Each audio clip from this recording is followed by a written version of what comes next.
Celluloid के सितारे।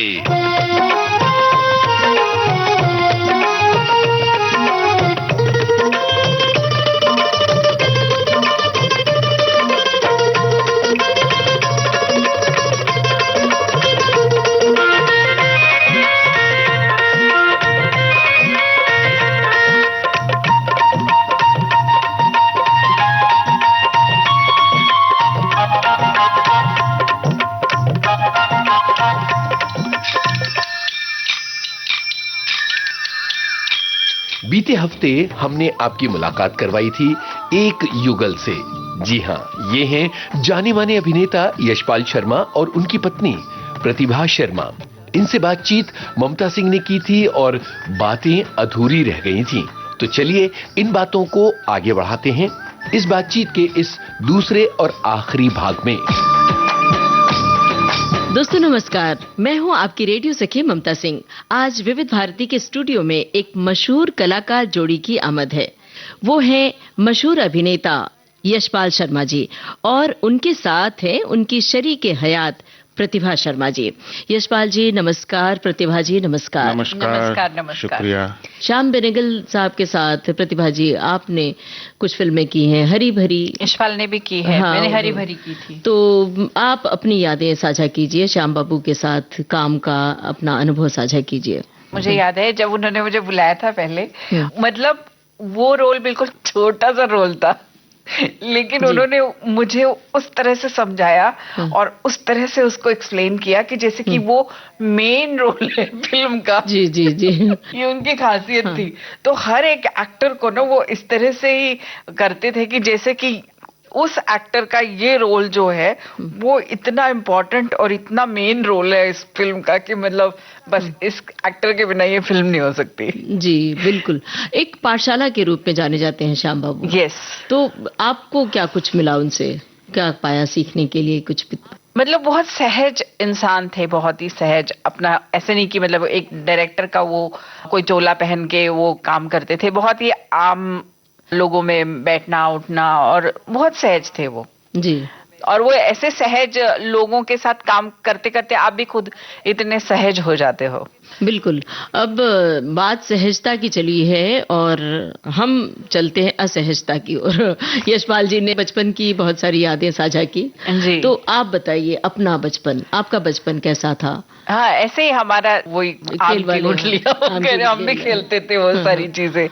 गलियों में जब कीचड़ से सन जाते थे सारा, और वो जो एक सलाई होती थी उसको ऐसे गाड़ना और उस मिट्टी में वो वाला खेल तो हम खूब खेले। खो खो, संगीत खुर्ची, ये सारे खेल हम खेलते थे। तो घर पे डांट नहीं पड़ती थी क्योंकि उस समय तो अरे मार पड़ती थी, डांट किधर पड़ती थी।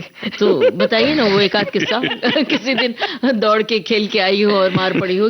स्कूल के लिए मुझे ना साइकिल सीखनी थी, कुछ पैसे देके साइकिल सीखनी पड़ती है। तो वो साइकिल मैं सीख रही थी तो मेरे पापा ने ना देख लिया मुझे, तो मैं गिर गई साइकिल से और सुबह तक मेरा पैर इतना सूजा था। तो मैं मतलब सुबह मैं जब उठी तो पापा ने देखा मेरा पैर इतना बड़ा सूजा हुआ है। तो उन्होंने बोला क्या हुआ, इतना बड़ा क्यों सूज गया पैर? तो मैंने कहा वो मैं गिर गई थी, वहां पे वो पत्थर था, कुछ ऐसे झूठ बोल दिया।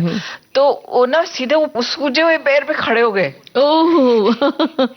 और मुझे बोल रहे झूठ बोल रही है, झूठ बोल रही है।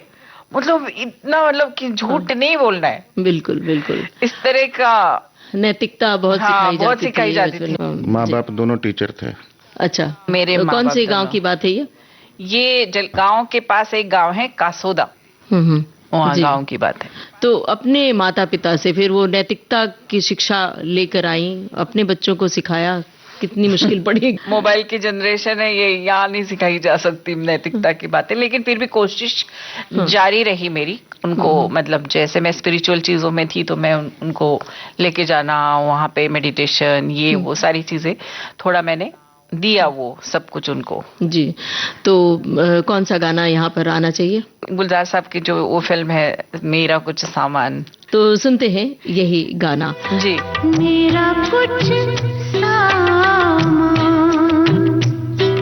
तुम्हारे पास पड़ा है, हो सा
छतरी में जब आधे आधे भीग रहे थे,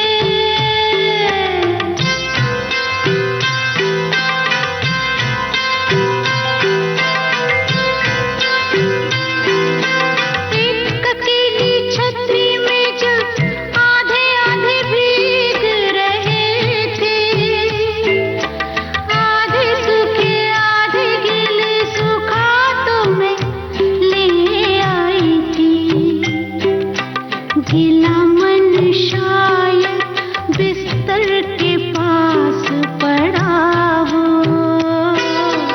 वो भिजवा दो, मेरा वो सामान लौटा दो।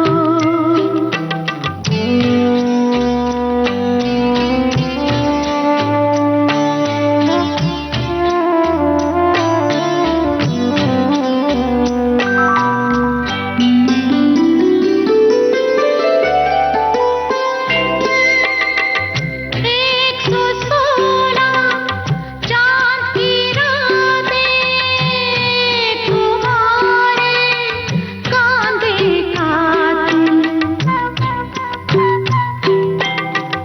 116 चांद की रातें तुम्हारे कांधे का तुम।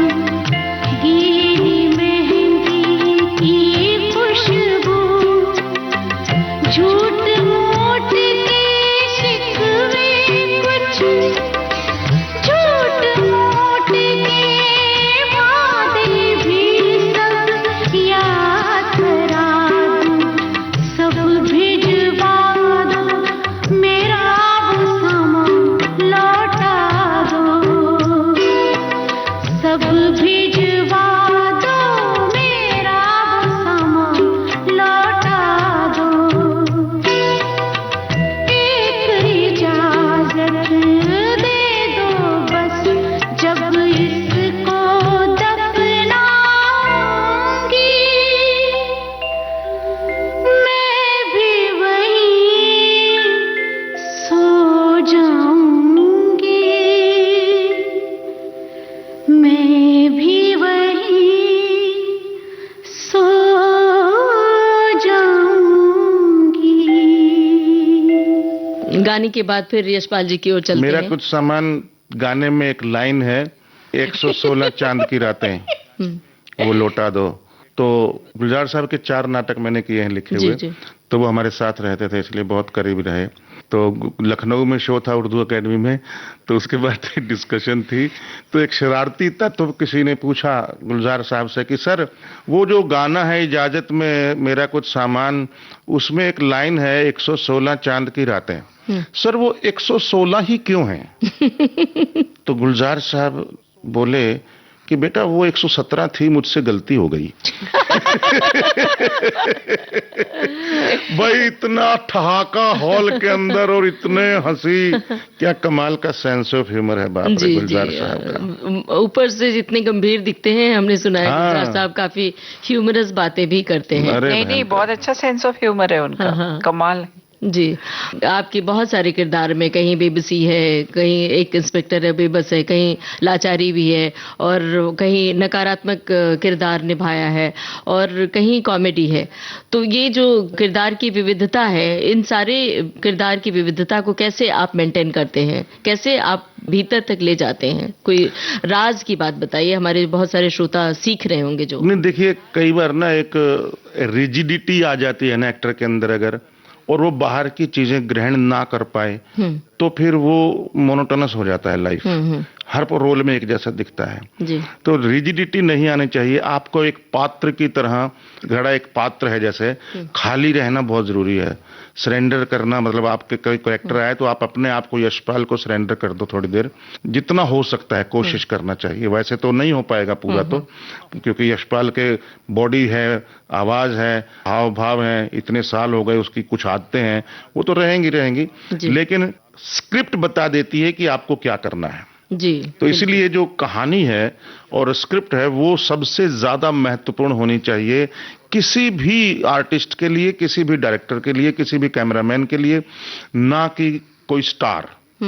क्योंकि स्टार को देख करके कई लोग डर जाते हैं या अपने आप के आइडियाज चेंज कर देते हैं ना, वो बहुत गलत है। बिल्कुल स्ट्रिक्ट रहना चाहिए स्क्रिप्ट के ऊपर, क्योंकि मैंने कुछ स्टारों की फिल्में बर्बाद होती हुई देखी हैं इसी चक्कर में कि स्टारों के प्रभाव में डायरेक्टर और कैमरामैन आ जाते हैं, तो उस चक्कर में वो फिल्म बर्बाद हो जाती है जी। क्या अगर वो बिल्कुल अपनी कहानी पे रहें और अपना करें, और बहुत सारे डायरेक्टर हैं ऐसे, चाहे कितना ही बड़ा स्टार आ जाए, मेरी कहानी ये है तो यही रहेगी, तो वो सफल भी है, वो अच्छा काम भी करते हैं, और ज्यादातर लोग।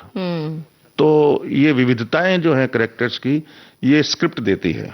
आपको स्क्रिप्ट पढ़ के पता चल जाता है कि ये किस ओर जा रही है, ये कॉमेडी की तरफ जा रही है, ये welcome to the jungle type है, या ये गंगा जल टाइप है, या लगान टाइप है, या इसका जॉनर क्या है। जी जी जी। तो वो सारा पता चल जाता है पढ़ते पढ़ते, तो आदमी फिर उसी दिशा में काम करता है जी। बाकी दिशाएं सब छोड़ भूल जाता है जी।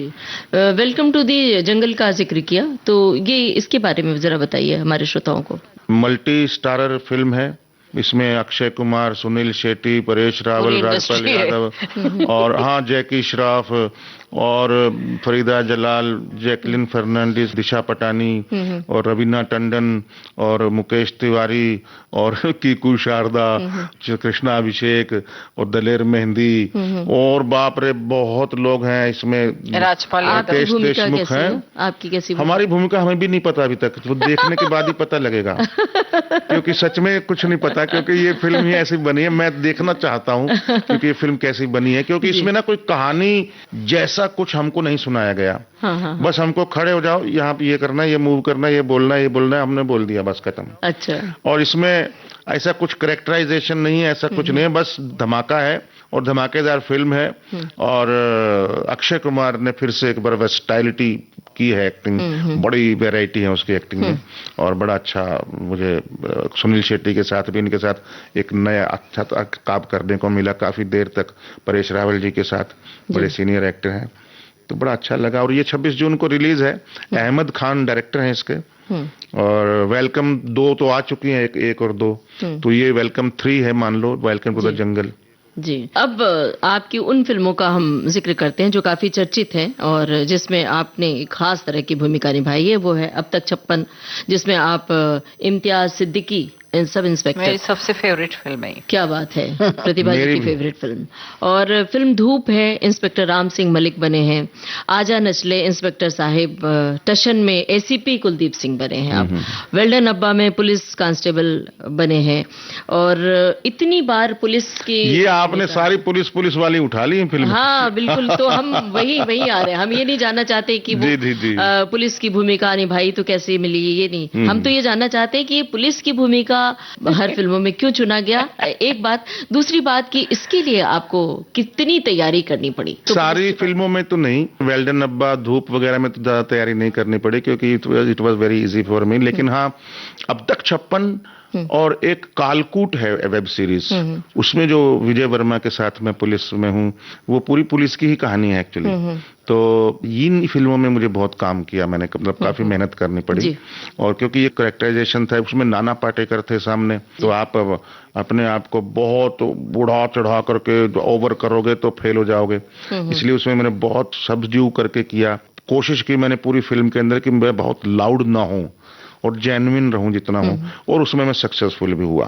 तो नाना पाटेकर ने भी बहुत फिल्म देख के मुझे बहुत पीठ थपथपाई, गले लगाया और बोला कि तुम जान हो फिल्म की, रियली तुमने बहुत अच्छा काम किया। मैं किसी और से एक्सपेक्ट नहीं कर सकता था ये रोल कि कोई कैसा करेगा, बड़ा डर रहा था मैं, but you have done brilliant job. तो उन्होंने किया, फिर बाद में हमने अपहरण भी किया, तो इसमें क्या तैयारी करनी पड़ी मुझे बाकी। तो राम गोपाल वर्मा के बारे में कुछ बताइए हमारे श्रोताओं को, उनसे जुड़ी हुई कोई किस्सा बताइए। बहुत सारे किस्से हैं आपके पास। बहुत ज्यादा किस्से नहीं हैं। अब तक 56 में एक मेरी डेथ का सीन था जो वो करने वाले थे डायरेक्ट। तो शमीत अमीन को बोला कि मैं इसको कुछ करता हूँ, देखता हूँ। तो हमने कुछ जंगलों में जा करके वो सीन शूट किया था बरसात में, और वो स्पॉन्टेनियसली हुआ था, लिखा हुआ नहीं था वो सीन। वो बस ऐसे ही बोले कि चलो करते हैं, देखते हैं क्या होता है, और ऐसे ही हुआ था। तो उसके बाद उन्होंने बोला था कि Yashpal, you will become a very big star after this film. Then will you do my film also again? मतलब कुछ ऐसा बोला, मुझे समझ नहीं आया कि मतलब मेरे साथ दोबारा काम करोगे? मैं बोला सर काहे टांग खिंचाई कर रहे हैं, अभी जुम्मा तो मैं खड़ा हुआ हूँ एज एन एक्टर, बस हो जाए फिल्म, हिट हो जाए, फिल्म अच्छी बन जाए, मैं तो इसी में खुश हूँ। तो एक बार मुझे हैदराबाद में मिले, फिर तो एक प्रोड्यूसर के साथ बैठे थे, तो यशपाल, मैंने कहा हाँ जी, अरे मैं कहा कहाँ?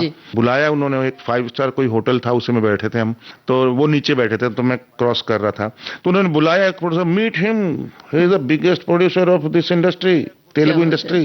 मैंने कहा नमस्कार जी, नमस्कार। ही हैज डन अब तक 56 with me, you should see that film, what a performance he has done. क्या बात है। मतलब इस तरीके से मिले, I think in this film you will be there, ऐसे बोल के चले गए, बाद में कभी बुलाया नहीं।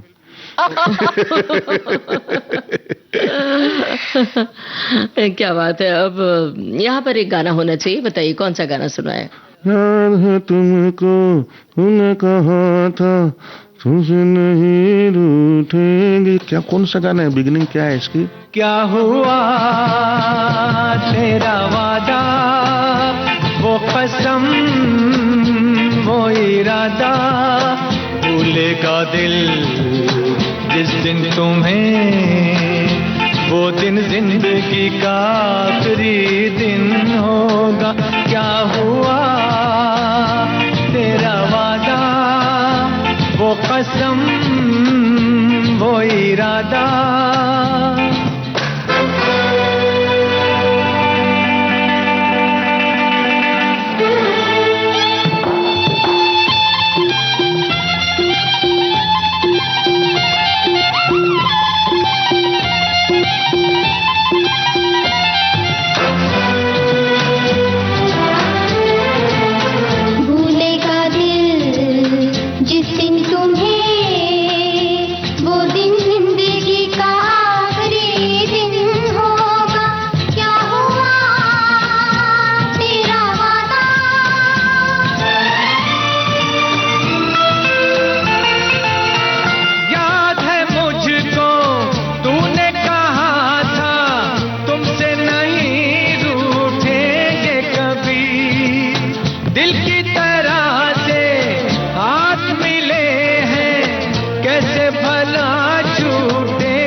बाहों में बीती हर शाम, बेवफा ये भी क्या याद नहीं, क्या हुआ तेरा वादा, वो कसम, वो इरादा, भूलेगा दिल जिस दिन तुम्हें, वो दिन जिंदगी का आखिरी दिन होगा। क्या हुआ तेरा वादा, वो कसम, वो इरादा।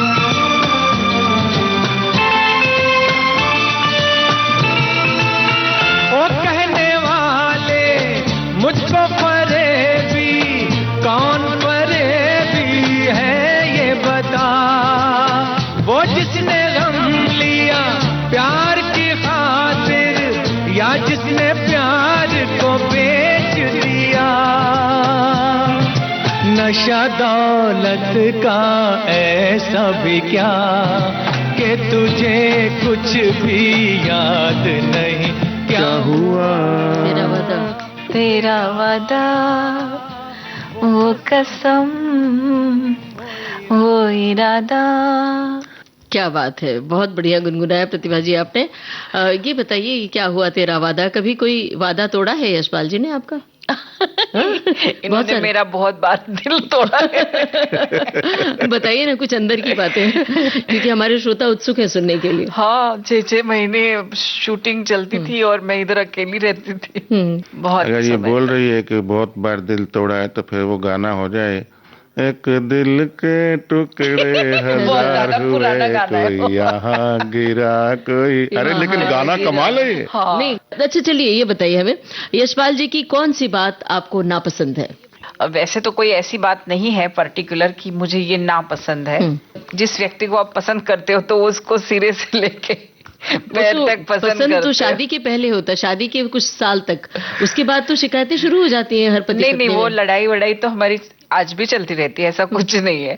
लेकिन नहीं, मैं सोच नहीं सकती उनके बारे में। अब हम ऐसा। क्या उससे ऊपर उठ चुके हैं। जी। पहले शुरू में प्यार रहा, फिर खूब लड़ाइयाँ हुई, फिर लड़ाई कर करके जब थक गए, फिर दोबारा से प्यार हो गया। अच्छा।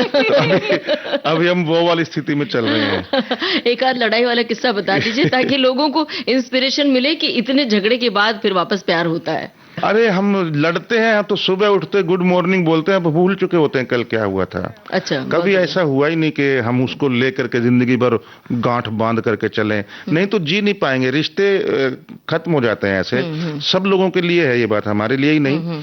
भूलना बहुत जरूरी है लड़ाइयों को, गलतियों रात को। गई बात गई। हाँ गई बात गई, क्योंकि आपको जिंदगी बितानी है, बच्चे हैं अभी, हम कितनी जो उम्र बची है इसमें भी अब लड़ झगड़ के बिता देंगे तो फिर क्या बचेगा। बिल्कुल, और ये समय होता है एक दूसरे का हाथ थाम के चलने का। बिल्कुल बहुत जरूरी है। अब जरा प्रतिभा जी बताइए, कौन सी बात नहीं पसंद करती हैं? ये मुझे ये पसंद नहीं है कि ये वही कुर्ते पहन के आ जाते हैं। बिल्कुल, और कोई बात? घरेलू चीजें, जैसे कोई चीज रखने की, इधर उधर नहीं नहीं, ये बहुत तरीके से रखते हैं हर चीज। अच्छा। घर में उल्टा ये ज्यादा तरीके से रखते हैं, मैं जबकि इतर बितर करके रखती हूँ अच्छा, क्या बात है, बहुत मैंने बढ़िया। इनसे बहुत कुछ सीखा है वैसे। और आप बताइए यशपाल जी, प्रतिभा जी की कौन सी बात आपको पसंद नहीं है? इसकी यही चीज पसंद नहीं है कि खाना खा के बर्तन वहीं पड़े रहते हैं। कपड़े चेंज किए तो कपड़े वहीं फेंक दिए। कुछ चीजें मतलब मान लो कोई फोटो है वो कैंची से काटे हैं तो उसे कटे हुए कतरने वहीं बिस्तर पे पड़ी हैं, कैंची वहीं पड़ी है। फिर लाइट बुझाना नहीं, बिल बढ़ता रहे, कोई लाइट जलती रहे, उसको भूल जाती है लाइट बंद करना। ये वाली चीजें जो है ना ये बहुत बेकार। सच बोल रहे हैं प्रतिभा जी? चलिए हाँ, मान लेते हैं। बताइए अब एक दूसरे का पसंदीदा रंग कौन सा है? आप बताइए यशपाल जी को कौन सा रंग पसंद है? यशपाल, तुमको कौन सा रंग पसंद है? नहीं, आपको अपने से बताना है। जो कुर्ता हमेशा पहनता हूँ। जबकि मेरा भी पसंद का कलर ब्लू ही है। क्या बात है, आप बताइए प्रतिभा जी की पसंद नहीं, का रंग। इसका जो चॉकलेट कलर का जो एक सूट था एनएसडी में, वो जो उसमें लगती थी ना, वो आज तक किसी भी ड्रेस में नहीं लग पाई है। ओहो, क्या बात वो है। ड्रेस में सोच रहा हूँ, और वो यूनिक, मतलब जैसे एंटीक पीस नहीं होते जो राजस्थान के या किसी फोक देसी टाइप की जो इंडियन ड्रेस, वो ड्रेस इसके ऊपर इतनी फबती थी, और इसके बाल भी ऐसे काले काले मोटे मोटे लंबे लंबे, सारी मतलब दुनिया रश्क करती थी। क्या बात है। और इसकी जो बिंदी लगाती थी सांप जैसी, ऐसे घुमा फिरा करके काली सी, अभी भी लगी है देखो। अच्छा वो टीवी नहीं है, रेडियो है कि अरे नहीं रेडियो में कैसे दिखेंगे, पर लगा रखी है, मैं बता रहा हूँ। श्रोता सुन रहे हैं, वो इमेजिन कर रहे हैं। हाँ, तो वो वाली ड्रेस जो उसका मेरा फेवरेट कलर तो जो इस पे फबता है वही है कोका कोला कलर का। इतनी सारी आपकी तारीफ खूबियां बता दी यशपाल जी ने, अभी आप सोच के चुन के बताइए क्या खूबी है यशपाल जी के, कोई खास याद हो एनएसडी वाले दिन और या फिर अपनी जिंदगी में? यशपाल जी की एक फॉरगिव गिविंग बहुत अच्छी नेचर है कि मतलब फॉरगिव कर देते हैं चीजों को। वैसे मेरे अंदर बहुत वो वाली क्वालिटी नहीं है कि मैं फॉरगिव कर पाती हूँ। मतलब आप गांठ रख लेती हैं मन में? हाँ, थोड़ी सी मैं तो रख लेती हूँ। अमूमन पुरुषों में ये बात आती है कि महिला जब कहीं समानांतर चल रही तब तो ठीक है, थोड़ा बहुत भी ग्रो करती है, आगे जाती है, तो पुरुषों में ये बात आती है यशपाल जी? अरे बेकार में बदनाम है पुरुष। काहे को ऐसे है? मैंने तो जितनी जगह भी देखा है, हर जगह बेचारे पुरुष भीगी बिल्ली की तरह ही रहते हैं हमेशा। हमेशा पत्नी को सम्मान ही देते रहते हैं, हमेशा मतलब महिलाओं का सम्मान ही करते हैं, बोलते भी हैं करते भी हैं, फिर भी बेचारे बदनाम है। बताइए, देखिए यहाँ सारी उंगलियां एक जैसे नहीं होती, सारी महिलाएं एक जैसी नहीं होती, वैसे सारे पुरुष भी एक जैसे नहीं होते। हमने ये भ्रांतियां बना ली हैं, तो इसीलिए हमको इंसान को पहचानना चाहिए, ना कि उसके रंग रूप जाति भेद भाव धर्म, इन चीजों को लेकर के हम किसी को प्यार नहीं करना चाहिए। मुझे लगता है कि इंसानियत ही सबसे बड़ा धर्म है और हम तो कलाकार हैं, तो कलाकारी ही सबसे बड़ा धर्म है हमारा। बिल्कुल सही बात है। अब वापस फिल्मों की ओर आते हैं यशपाल जी। बहुत सारी फिल्में हैं आपकी, और अगर हम आपसे कहें कि आप अपनी सब फिल्मों में से कोई 5 पसंदीदा फिल्मों का नाम लीजिए, तो क्या याद कर पाएंगे, बताएंगे 5 या 6? हाँ, बिल्कुल, क्यों नहीं। और उससे जुड़ी कोई खास बात, कोई खास याद साझा करना। अब तक 56 इज माय फेवरेट फिल्म, और अपहरण, गंगा जल, लगान, और एक है वेलकम टू सज्जनपुर, श्याम बेनेगल की। जी जी। ये ऑलमोस्ट मेरी सबसे ज्यादा अच्छी फिल्में हैं। और दास कैपिटल प्रतिभा के साथ हमने की थी। और मेरी एक फिल्म है दादा लक्ष्मी जी, जो कि I think is the best, क्योंकि उसमें हर पहलू, परफॉर्मेंस हो, डायरेक्शन हो, म्यूजिक हो, गाने हो, लिरिक्स हो, कैमरा हो, सारी। उसमें मैंने भी छोटा सा रोल किया, प्रतिभा ने भी एक रोल किया, बहुत ही बढ़िया, हरियाणवी बोली है इसने। तो बहुत ही अच्छी फिल्म है, और 107 अवार्ड मिल चुके हैं पूरी दुनिया में उसको। जी जी। कांस में भी मैंने बताया था, नेशनल अवार्ड भी मिला है उसको। तो बहुत ही मेरी फेवरेट फिल्म है वो। उसका पार्ट 2 बनाना है, अभी बाकी है। अभी पार्ट 1 तो बन गया है, 2.5 घंटे का है जी। 5 साल लगे बनाने में। क्या बात है। लेकिन बनाई, अच्छी बनाई। अल्टीमेटली आई एम हैप्पी कि जो सोचा था वो हुआ। जी, आपने डायरेक्ट भी की है? जी, डायरेक्ट भी मैंने की है, को प्रोड्यूस भी की है। तो ये विचार कहाँ से आया डायरेक्शन का? तो मुझसे आया था जी। ये तो खैर है ही इंस्पिरेशन हमेशा से, लेकिन पर्टिकुलरली इस फिल्म का जो आइडिया है वो एक फिल्म देखी थी मुझे, नट सम्राट, नाना पाटेकर की। जी। उसमें एक कहानी थी, एक्टर की कहानी थी, जो कि बहुत ही सच्चा होता है, और वो अपने बच्चों को सब कुछ दे देता है। मराठी का नट सम्राट। हाँ, तो उस फिल्म को देख के मुझे लगा कि एक हरियाणवी एक्टर की अगर स्टोरी की जाए, और बाय चांस उसी वक्त मेरी फिल्म को नेशनल अवार्ड मिला था, और राजीव भाटिया ने डायरेक्ट की थी, मेरा क्लासमेट था। फिर सतरंगी जो मैंने मेन रोल किया था, उसको भी बेस्ट फिल्म का अवार्ड मिला, नेशनल अवार्ड, संदीप शर्मा ने डायरेक्ट की थी। इसको सोच करके मुझे लगा कि हरियाणवी फिल्मों का एक दौर चलना चाहिए, क्योंकि अभी बिल्कुल सूखा पड़ा हुआ था उस वक्त। मैंने सोचा हरियाणवी में बनाते हैं कोई फिल्म। तो हमने फिर पता किया कि कोई एक्टर है, तो राजू मान जी ने बताया हमें कि एक एक्टर हैं जो लीजेंड एक्टर हैं हरियाणा के, उनको हरियाणा का शेक्सपियर बोला जाता है। जी जी, पंडित लक्ष्मी चंद। तो फिर मैंने उस पे काम शुरू कर दिया, रिसर्च की, 17 किताबें पढ़ी मैंने, और उनका बहुत बड़ा नाम था, उनका बहुत बड़ी कविताएं थी, उनके कमाल के वो इंसान थे, कमाल की कहानी थी। तो फिर हमने उस पे फिल्म बनाना शुरू कर दी। बाद में पता लगा कि इनको 2 घंटे में समेटना बड़ा मुश्किल है, कम से कम भी 6-7 घंटा चाहिए, क्योंकि म्यूजिक भी बहुत है, गाने भी बहुत हैं। तो उत्तम सिंह जी ने म्यूजिक किया जी, और मैंने फिर इस फिल्म को 2 पार्ट में बनाने की सोची, और एक पार्ट में जहां तक मैं नहीं हूं, मेरे आने से पहले, और एक पार्ट मेरे आने के बाद जी। जहां मैं नहीं हूं वो हो चुकी है, और अभी मैं जिसमें आऊंगा मेन, उसमें अभी आना है। तो ये दूसरा भाग अब बनेगा? दूसरा भाग बनेगा। अभी थोड़ा सा बरेली के बच्चन से थोड़ा सा फ्री हो जाऊं। जी जी। तो शुभकामनाएं, बरेली के बच्चन के लिए तो शुभकामनाएं हमने दी है, और इस फिल्म के लिए भी शुभकामनाएं। तो अब बताइए, यहाँ कौन सा गाना सुनवाए अपने श्रोताओं को? बावरा मन देखने चला एक सपना, बावरा मन देखने चला एक सपना, बावरे से मन की देखो बावरी है बातें, बावरे से मन की देखो बावरी है बातें, बावरी सी धड़कने हैं, बावरी है सांसें, बावरी सी करवटों से निंदिया दूर भागे, बावरे से नैन चाहे, बावरे झरोखों से, बावरे नजारों को तकना, बावरा मन देखने चला एक सपना।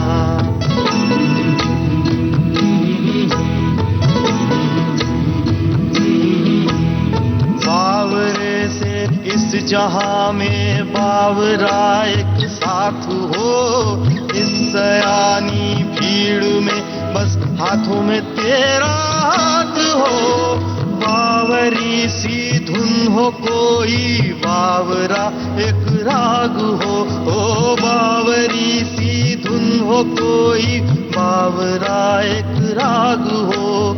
बावरे से पैर चाहे बावरे तरानों के, बावरे से बोल पे थिरकना, बावरा मन देखने चला एक सपना।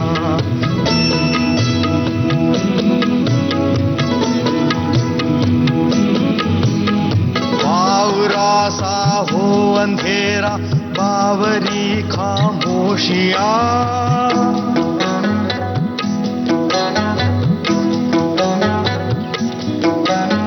बावरा सा हो अंधेरा, बावरी खामोशियां, थरथराती लौह मध्यम बावरी मदहोशियां। बावरा एक घूंघटा चाहे हौले हौले बिन बताए, बावरा एक घूंघटा चाहे हौले हौले बिन बताए, बावरे से मुखड़े से सरकना, बावरा मन देखने चला एक सपना।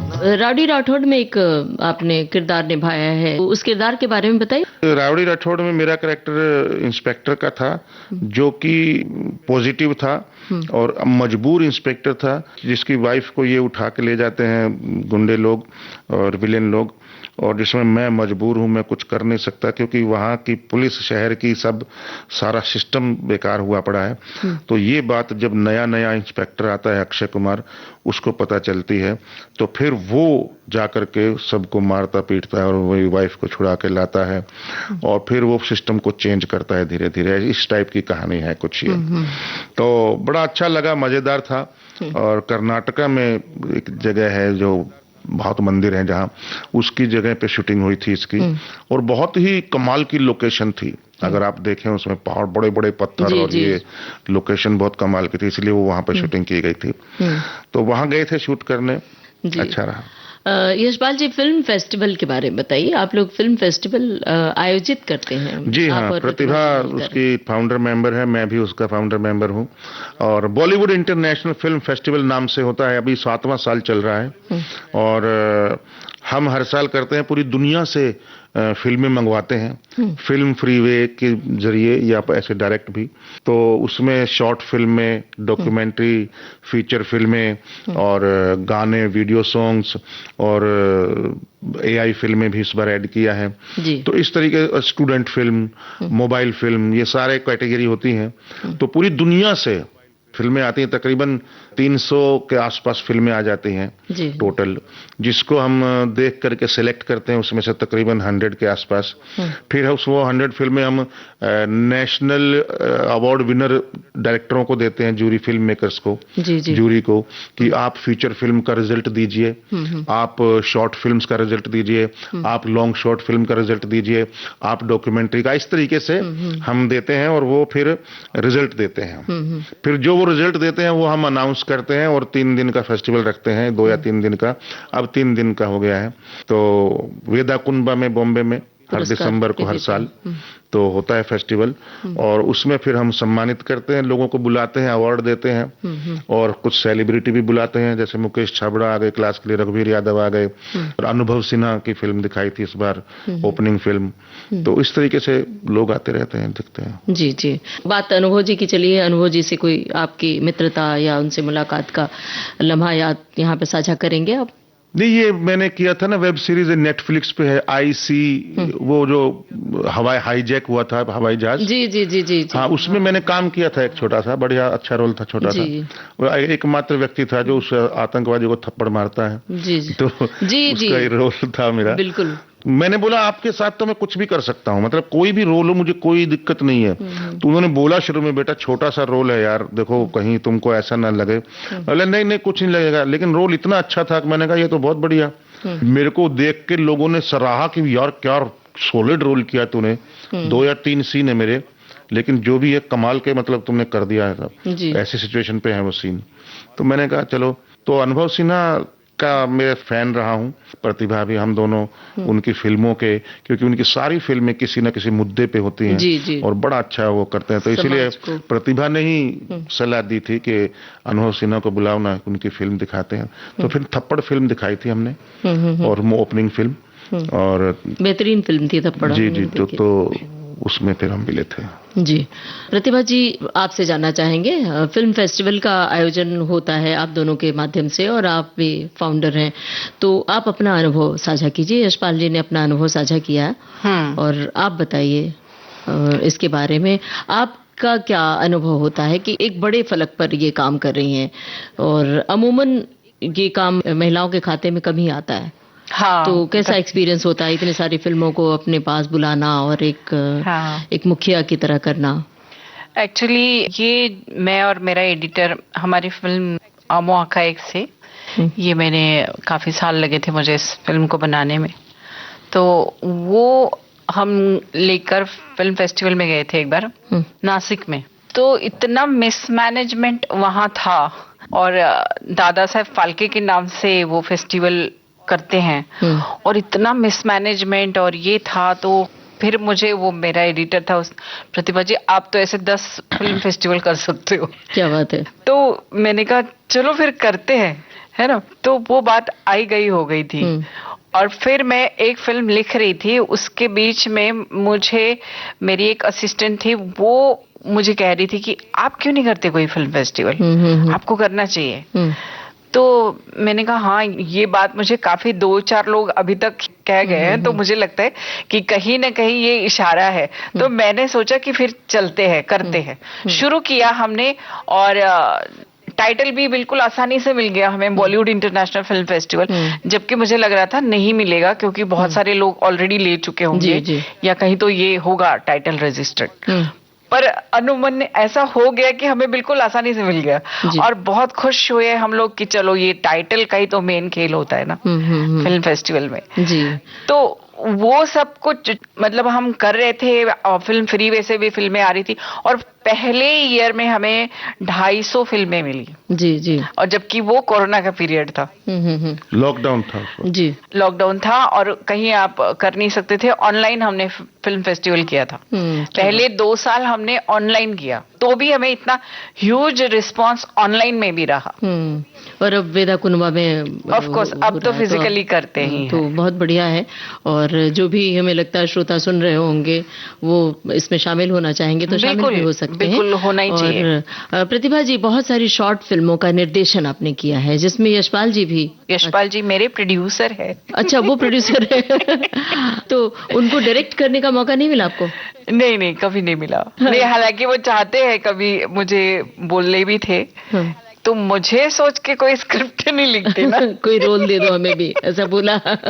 तो उस शॉर्ट फिल्म के निर्देशन का अनुभव आप साझा कीजिए, कुछ फिल्मों के नाम बताइए। एक पिज्जा MMS है मेरी फिल्म, एक नई अम्मी है जी, एक खुली खिड़की है, फिर आमो आखा एक से है ना। ये सारी फिल्में YouTube पे अवेलेबल है। लेकिन पिज्जा MMS का मैं खास करके बताना चाहूंगी कि 2 ही एक्टर थे उसमें, और 2 ही एक्टर की 16 मिनट की नॉन कट मतलब फिल्म है वो, नो एडिटिंग, एक ही कट है वो 16 मिनट का। अच्छा, क्या बात है। हाँ, तो वो फिल्म का हम लोग एटलीस्ट हफ्ता भर रिहर्सल किए थे, और उसके बाद वो एक कट करने के लिए एटलीस्ट पूरा दिन लग गया था, फाइनल कट आने तक। अब एक गाना सुनते हैं, फिर थोड़ी सी बातें और करते हैं। जी, एक गाना बताइए, कौन सा सुनवाए? कुहू कुहू बोले कोयलिया। कुहू कुहू बोले कोयलिया, कुहू कुहू बोले कोयलिया, कुंज कुंज में भौरे डोले, गुनगुन बोले कुहू कुहू बोले कोयलिया। सज सिंगार ऋतु आई बसंती,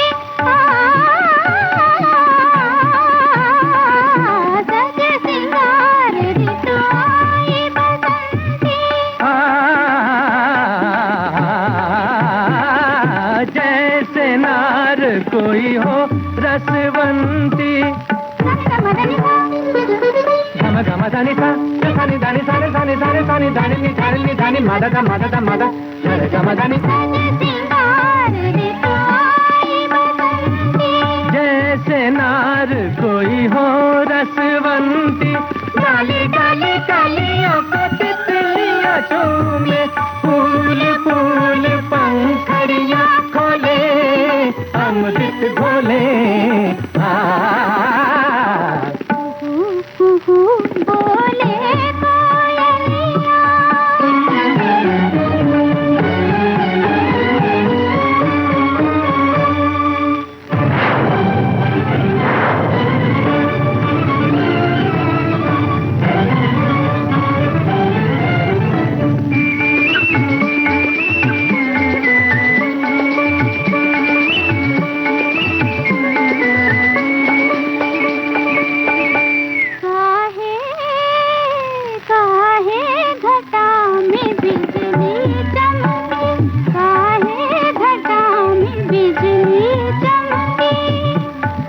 सकता है मेघराज ने बादरिया का शाम शाम मुख चूम लिया हो सकता है मेघराज ने बादरिया का शाम शाम मुख चूम लिया हो।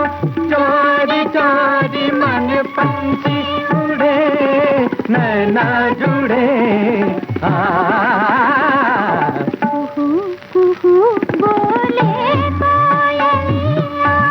थोड़ी देर पहले जब आपकी निजी जिंदगी की बातें हो रही थी तो यशपाल जी ने आपकी बड़ी खासियत बताई, खूबसूरती को बयां किया। आप भी कुछ ऐसा वर्णन कीजिए ना, बताइए यशपाल जी की कौन सी बात आपको बहुत पसंद आती है और उनकी क्या चीज देखकर आप फिदा हुई थी? उन्होंने मैं तो बताया। इनकी तो एक्टिंग ही देख के बहुत फिदा हुई थी। और बाकी मुझे ऐसा लगता था कि बस ये मतलब एक शानदार एक्टर का एक कमाल का एक बंदा है और कमाल का पर्सोना है। उनकी एक्टिंग वाली कौन सी फिल्में हैं जो आपको हर वक्त याद आती हैं और जिसका लगान तो ऑफ कोर्स मेरी बहुत ज्यादा फेवरेट है। और अब तक 56 और मुंबई से आया मेरा दोस्त, इनकी बहुत ही मतलब ये बिल्कुल इसमें प्रिंस जैसे लगते हैं बिल्कुल। क्या बात है। हाँ। और कभी उनकी आलोचना भी करती हैं उनकी एक्टिंग की कि ये एक्टिंग? हाँ, मैं बोलती हूँ उनको कि ये थोड़ा सा वही तुम कर रहे हो। तो उनकी जब आलोचना करती हैं तो क्या रिएक्शन होता है यशपाल जी का? बिकॉज हम लोग क्लासमेट्स हैं और बहुत समय से एक दूसरे को जानते हैं, तो ऑफ कोर्स बहुत सीरियसली लेते हो मेरी चीजों को, ऐसे नहीं लेते कि हाँ इसको क्या समझ में आता है टाइप्स। जी जी। और आप महाराष्ट्र की मराठी भाषी, वो हरियाणा के हिसार के वो हरियाणवी, तो आपने हरियाणवी सीखी, उन्होंने मराठी सीखा, एक दूसरे को भाषा आदान हाँ, प्रदान? मुझे तो हरियाणवी तो सारी समझ में आती है, इन्होंने लेकिन एक ही वाक्य सीखा मराठी का। कौन सा? माझी बायको मराठी आहे। 2-4 वाक्य सुना देते, सिखा देते ना जो कुछ। देखो मैं ना मराठी समझ जाता हूँ अब। हाँ। मैंने समझने की कोशिश बहुत की क्योंकि मैं ससुराल में जाता था, सब मराठी बोलते थे। इसके दोस्त लोग आते थे कोई मराठी, सब मराठी दोस्त बोलते थे मराठी। फिर इसकी सहेलियां आती थी मराठी, वो मराठी बोलते थे। इसका मतलब जो भी आता था मराठी बोलते थे। तो मैंने कहा मुझे समझ में कहीं मेरी चुगली उगली तो नहीं कर दें। तो हुआ क्या कि ये NSD में जब थे तो मुझे ना बड़े प्यार से बोलते थे, माझा शेमड़ा, अच्छा, माझा गाढ़व, माझा पता नहीं क्या क्या बोलती थी। तो मैंने एक दिन पूछ लिया अभय कुलकर्णी से कि भैया ये शेमड़ा और गाढ़व का मतलब क्या होता है? बोले गाढ़व का मतलब गधा और शेमड़ा का मतलब जिसका नाक बहता रहता है। मैं बोला वो तेरा भला हो जाए। अब ना मैं एक्सप्रेशन पे नहीं जाऊंगा, मीनिंग पे जाऊंगा। एक्सप्रेशन तो बहुत अच्छे थे, माझा शेमड़ा और माझा गाढ़व, और मतलब मीनिंग कुछ और। फिर मैंने सोचा मराठी सीखना बहुत जरूरी है, बोलो चाहे ना बोलो, समझना बहुत जरूरी है। तो ये जो मराठी में आपको बोला करती थी, आपने कभी हरियाणवी में इनके लिए कुछ नहीं बोला? मैं तो मुझे मेरे को वैसे वाला प्यार आता नहीं है बाबू सोना। हाँ बस बेटा जरूर बोलता हूँ, नहीं बेटा ऐसे नहीं, ऐसे ही यार प्यार से बस। बाकी मुझे कुछ क्या बोलते नॉन रोमांटिक आदमी है। हाँ, एक नॉन रोमांटिक, बिल्कुल ना मनाना ना तारीफ करने की मुझे अकल है कुछ। मैं बिल्कुल अक्खड़ आदमी हूँ, बिल्कुल मुझे समझ में नहीं आता। बेचारी ये किसी सहेली कई सालों बाद इसको भी समझ में आया कि ये है ही ऐसा। हाँ, नहीं तो पहले तो उन्हीं बातों पे लड़ाई की, कोई बात बोल दी, कोई मजाक कर लिया, मान लो तो बुरा मान गए। और मैं सोचूं यार मैंने तो जोक मारा था, ये तो नाराज ही हो गई। तो इसलिए जोक भी थोड़ा सोच समझ के मारना पड़ता था, लेकिन अब थोड़ा ठीक हुआ है। अब हम एक दूसरे को स्पेस भी देते हैं, अपना समझते हैं कि यार हर चीज में हर बात पे नाक चढ़ा के बोलना जरूरी नहीं है, रिएक्ट करना हर चीज को जरूरी नहीं है। जिंदगी में मैंने तो देख लिया, अगर पति पत्नी में लड़ाई नहीं होती है तो डाउट होता है। बिल्कुल सही सही, ये आपने बहुत सही बात कही है। और पति पत्नी में पति को बहुत जरूरी है कि खुद की गलती ना भी हो, सामने वाले की भी गलती हो, तो अब तुम खुद बोलो कि नहीं मेरी गलती है, तब रिश्ते बिल्कुल ठीक रहते हैं।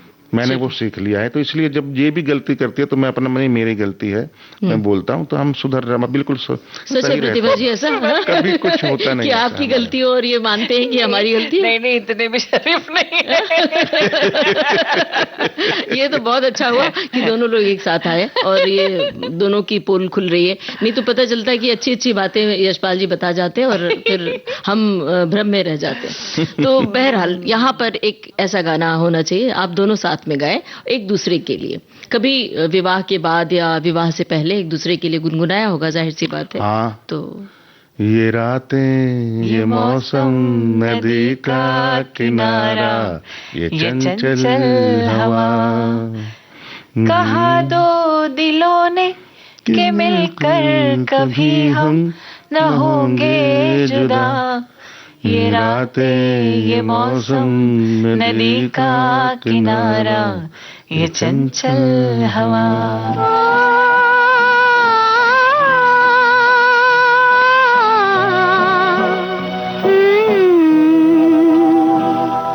ये रातें, ये मौसम, नदी का किनारा, ये चंचल हवा, कहा दो दिलों ने कि मिलकर कभी हम न होंगे जुदा।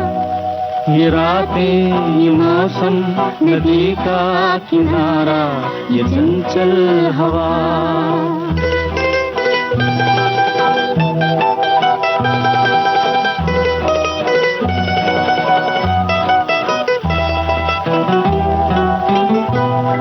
ये क्या बात है आज की चांदनी में,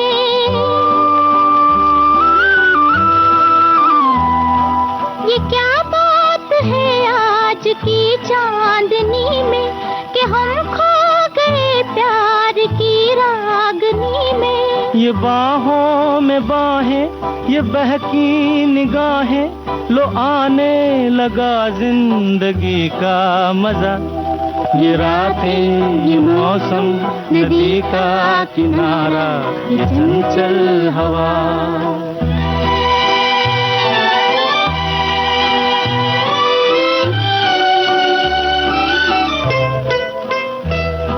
सितारों की महफिल ने करके इशारा,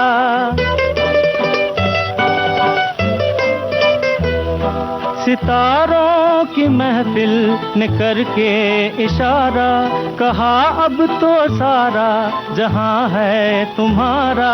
मुहब्बत जवा हो, खुला आसमां हो, करे कोई दिल आरज़ू और क्या। ये रातें, ये मौसम, नदी का किनारा, ये चंचल हवा।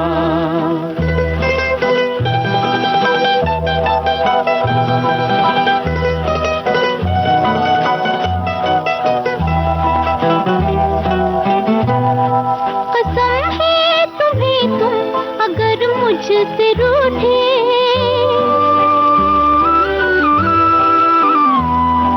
कसम है तुम्हें तुम अगर मुझसे रूठे, रहे सांस जब तक ये बंधन न टूटे।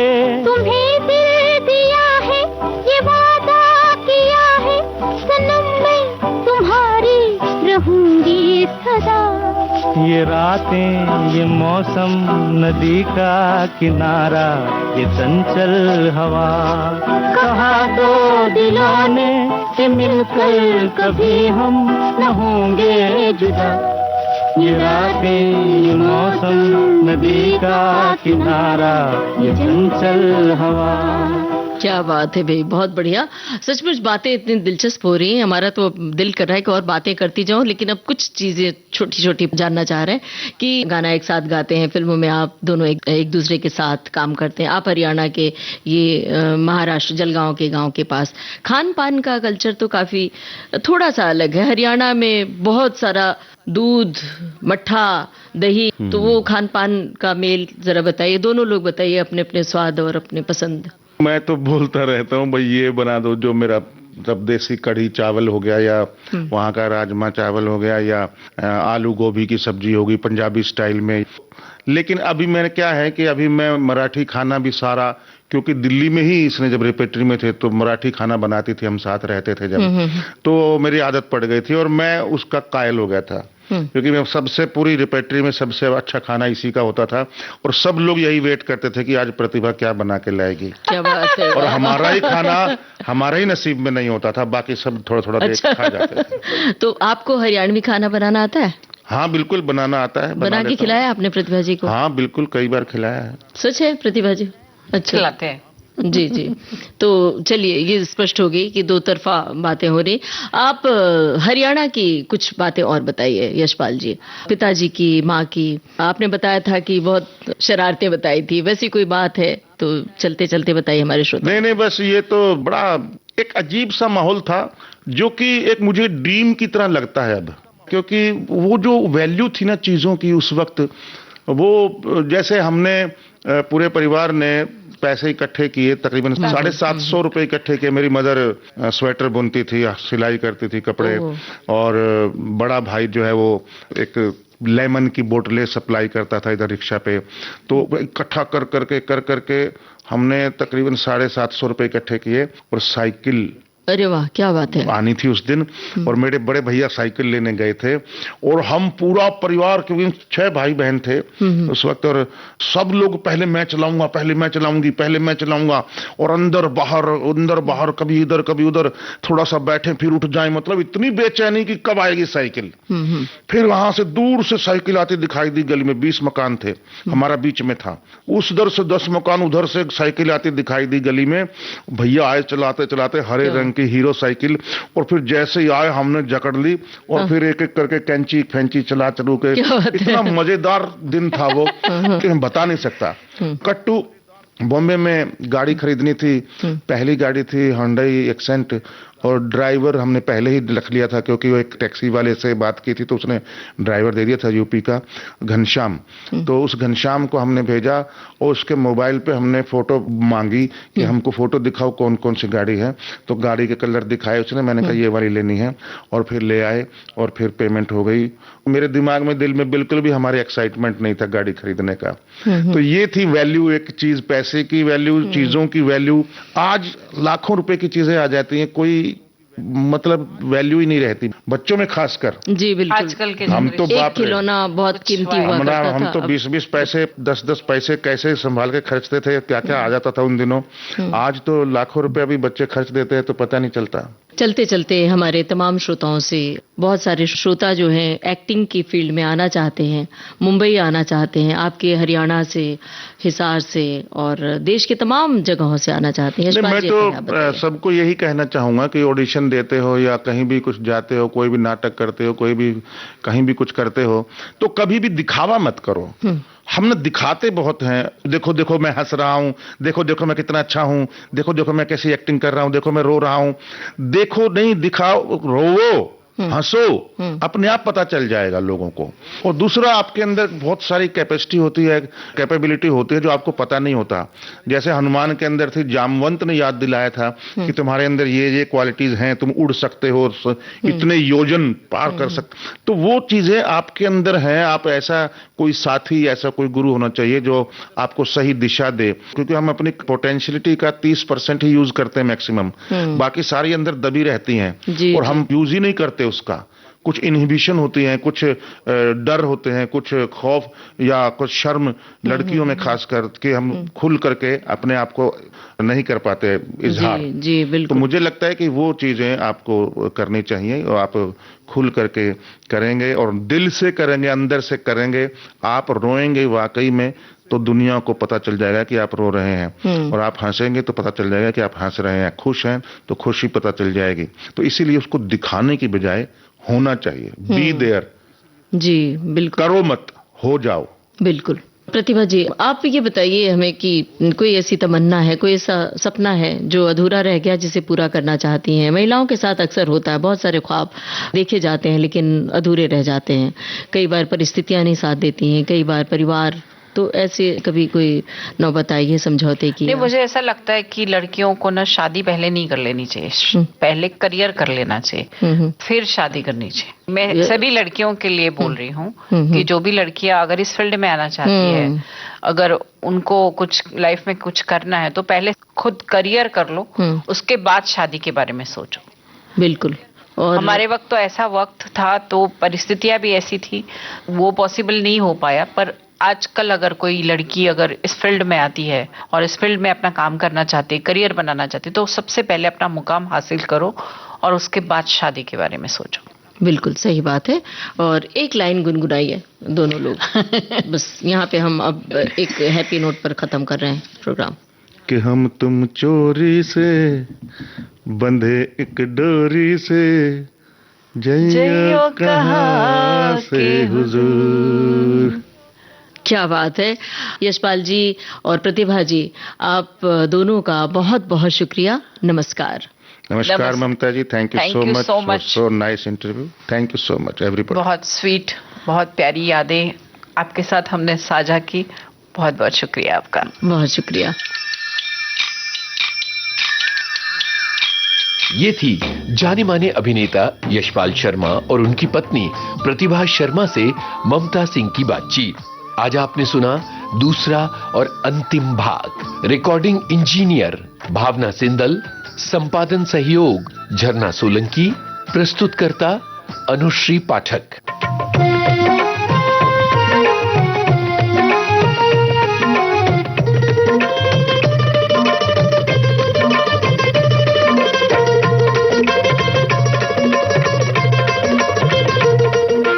सेल्यूलॉइड के सितारे